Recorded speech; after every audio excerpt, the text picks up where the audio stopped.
नमस्कार। मैं Chandan Singh CS technical पे एक बार फिर से आप सभी पेरेंट्स का बेहद स्वागत करता हूं। बहुत सारे पेरेंट्स ने एक अच्छा सवाल पूछा था कि क्या हम अपने बच्चे के एडमिशन के लिए किसी अदर स्टेट से भी अप्लाई कर सकते हैं। तो आज का वीडियो का टॉपिक यही रहने वाला है। तो वीडियो शुरू करने से पहले जिन्होंने अभी तक सीएस टेक्निकल को सब्सक्राइब नहीं किया कर लीजिए, क्योंकि यहाँ से आपको सारी जानकारी मिलने वाली है केंद्रीय विद्यालय स्कूल में एडमिशन को लेकर के, और साथ ही साथ टेलीग्राम, इंस्टाग्राम, फेसबुक और व्हाट्सएप पेज का लिंक आपको वीडियो के डिस्क्रिप्शन में मिल जाएगा। चलिए शुरू करते हैं आज की वीडियो को। तो देखिए पेरेंट्स, कुछ पेरेंट्स ने जो मुझसे सवाल किया था कि बाल वाटिका 1 to 3 और क्लास 1 से लेकर 12 तक के लिए जो एडमिशन के लिए फॉर्म भरे जाएंगे, चाहे वो ऑनलाइन हो चाहे ऑफलाइन हो, तो क्या हम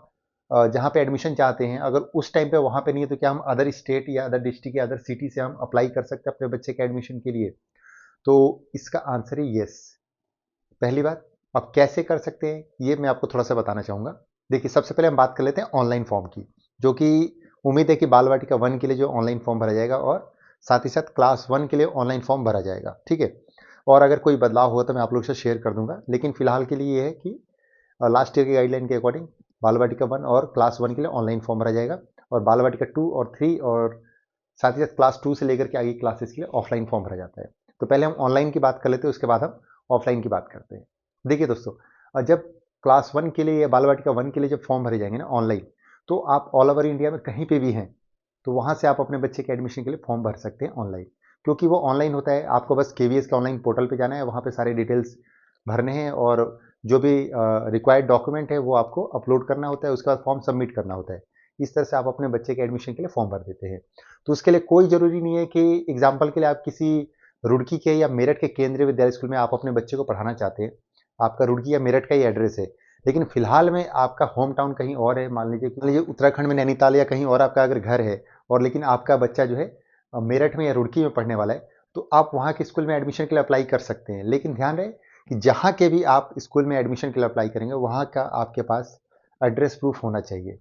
क्योंकि जब आपके बच्चे के एडमिशन लिस्ट में नाम आ जाएगा, तब आपका जो है एड्रेस प्रूफ मांगा जाएगा, और साथ ही साथ जो सपोर्टिंग डॉक्यूमेंट्स है, यानी कि जिस भी कोटा और कैटेगरी से आपने एडमिशन के लिए अप्लाई किया था, और जब आपके बच्चे का उस कोटा और कैटेगरी से नाम आ जाएगा, तब वो सारे डॉक्यूमेंट्स आपको लेकर के स्कूल में जाना होगा और जमा करना होगा। ध्यान रहे कि जहाँ के भी केवी में आप एडमिशन के लिए फॉर्म डालेंगे, वहाँ का आपके पास एड्रेस प्रूफ होना चाहिए। अब हम बात कर लेते हैं क्लास 2 से लेकर के 12 तक की, और बाल वाटिका 2 और 3 की, जो कि ऑफलाइन फॉर्म भरा जाता है। देखिए दोस्तों, ऑफलाइन में क्या होता है ना कि जिस भी क्लास में आप एडमिशन के लिए अप्लाई करना चाहते हैं, अगर वहाँ पर वैकेंसी खाली है, मान लीजिए आप क्लास 3 में एडमिशन के लिए अप्लाई करना चाहते हैं,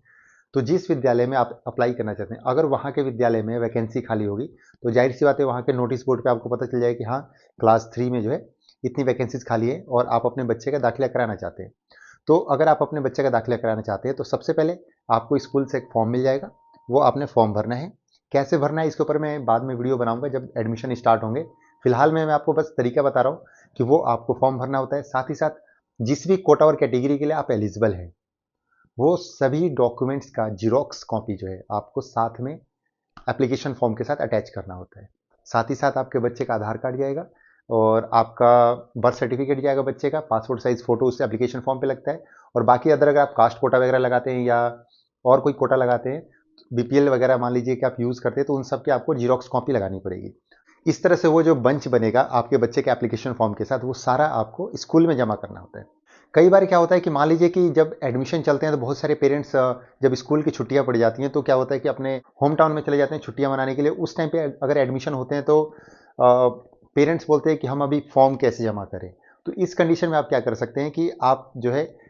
छुट्टी जाने से पहले अपने विद्यालय में बात कर लीजिए, जिस भी विद्यालय में आप एडमिशन के लिए अप्लाई करना चाहते हैं, वहाँ बता दीजिए कि जब फॉर्म जमा होंगे तो उस टाइम पे अगर मैं अवेलेबल नहीं रहता हूँ, तो क्या किसी थर्ड पर्सन के थ्रू हम फॉर्म जमा कर सकते हैं? अगर वो हाँ बोलते हैं तो आप जमा कर सकते हैं, क्योंकि वो ऑफलाइन फॉर्म भरे जाते हैं। आपको बस फॉर्म भर करके स्कूल में जमा करना होता है, लेकिन एक बार फिर भी आप स्कूल से कंफर्म कर लीजिए, क्योंकि केवीएस की गाइडलाइन को स्कूल के द्वारा स्ट्रिक्टली फॉलो किया जाता है। कहीं ऐसा ना हो कि आप अपने बच्चे के एडमिशन के लिए किसी थर्ड पर्सन को आप अपने बच्चे का एडमिशन फॉर्म दे करके चले जाए और बाद में स्कूल वाले एक्सेप्ट ना करे, तो दिक्कत हो सकती है। इसलिए अगर आप अपने बच्चे के एडमिशन के लिए अप्लाई करना चाहते हैं,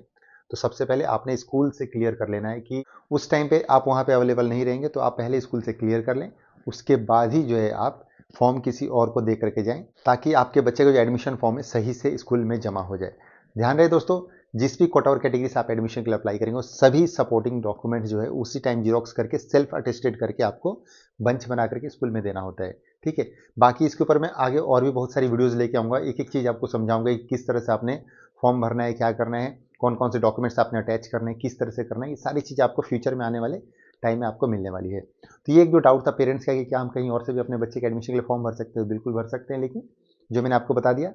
ऑनलाइन वालों के लिए प्रोसीजर क्या है और ऑफलाइन का क्या है। ऑफलाइन के लिए एक बार दोबारा रिपीट कर दूं कि ऑफलाइन अगर आप फॉर्म भरना चाहते हैं तो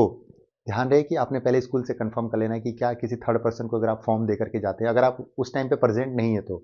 तो वहाँ पर एक्सेप्ट होगा कि नहीं होगा ये आपने क्लियर कर लेना है। क्योंकि मैंने पिछले साल वीडियोस बनाए थे, उस टाइम पे बहुत सारे पेरेंट्स के कमेंट आए थे कि हमने जो है किसी अपने पड़ोसी को या किसी को एडमिशन फॉर्म दे दिया था, लेकिन लास्ट में क्या हुआ कि स्कूल के द्वारा एक्सेप्ट नहीं किया गया था। तो वैकेंसी होने के बाद भी जो है अदर बच्चों का एडमिशन मिल गया था, लेकिन उनके बच्चे के एडमिशन के लिए अप्लाई ही नहीं हो पाया था। तो इसलिए आपने इस चीज़ का ध्यान रखना है कि अगर आप भी अपने बच्चे का दाखिला केवी में कराना चाहते हैं, थोड़ा सा आपने इसको सीरियस लेना है और सही से सारी कार्रवाई करनी है जो एडमिशन के लिए जरूरी है। वीडियो अच्छी लगे तो प्लीज CS टेक्निकल को सब्सक्राइब कीजिएगा, साथ ही साथ Telegram, Instagram, Facebook, WhatsApp page का लिंक आपको वीडियो के डिस्क्रिप्शन में मिल जाएगा। और वीडियो को लाइक करना मत भूलिएगा क्योंकि लाइक करने के कोई चार्जेस नहीं लगते हैं। तो आज के लिए बस इतना ही, तब तक थैंक यू, बाय बाय, जय हिंद, जय भारत।